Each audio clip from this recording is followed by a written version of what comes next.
For Uncharted2, we had a little bit more time, and so we could really attack the hardware this time around. We saw a huge target in helping out the graphics chip by offloading some of the work to the SPUs. And when we started doing that, we realized that the SPUs are really good at doing this kind of work. We added more functionality to it so that it all could be done on the SPUs and really efficiently and with much higher quality than before. Our characters, they typically have 80,000 polygons in one character, like the main character. In total, what we try to push through to the graphics chip is about 1.2 million triangles that we try to draw every frame.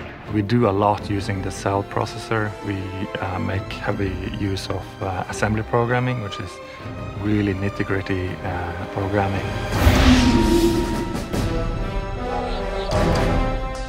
Uncharted has animation blending as a core feature of our technology, a core feature of how our characters move, and it's incredibly unique to the way we're approaching the problem of producing a really high-quality animation.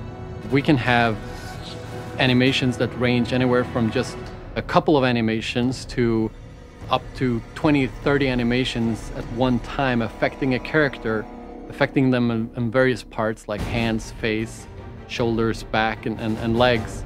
You don't have to have an animator animate every single possible combination of the player putting away his weapon while jumping or running and shooting or all these different things. Really, no animator can animate enough animations to produce the same look that we've been able to do by mixing and matching, by layering animations on top of each other, by blending between animations even on different layers. And that really gives the player a lot more control over what he wants to do that's not limited by our animators. We added more functionality to it so that, for instance, the camera motion blur, it all could be done on the SPUs and really efficiently and with much higher quality than before.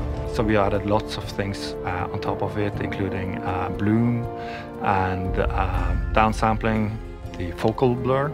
And the interesting thing about the focal blur is that we're actually being very accurate, so that when you fight with a character, we can focus on what's happening in close combat. Whereas when you aim at someone far away, we can focus on what's happening far away, and things that are near blur out. So it really guides your eye, maybe in the same way that your eyes focus on something in the distance or close. Now that we don't have to do the post effects using the graphics chip, that means that the graphics chip can do more, which means that we can render more polygons and have more interesting background. So all in all, it's a huge benefit for the graphics. Oh, crap!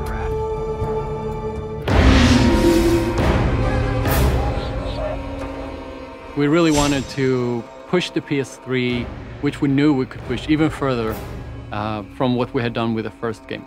And we went from 150 objects for the first game.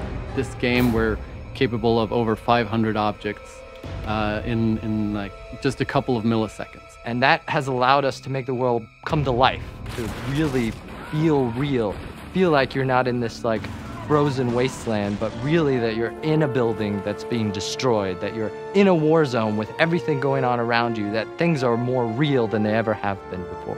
And it shows, given the SPUs and just the harnessing the power of the PS3, we can now take it so much further. And Uncharted2, we've really taken it the next step.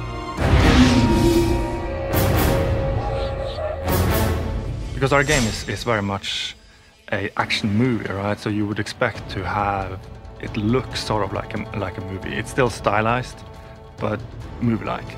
And so we made a filmic filter for the high dynamic range, so we could play much more with the light values. It looks much more believable, and also it sort of solves a lot of the shadowing problems that you sort of expect to see. So it really puts everything together in a sort of a cohesive way. Hard to do, but the benefits are huge because you can make real magic happen.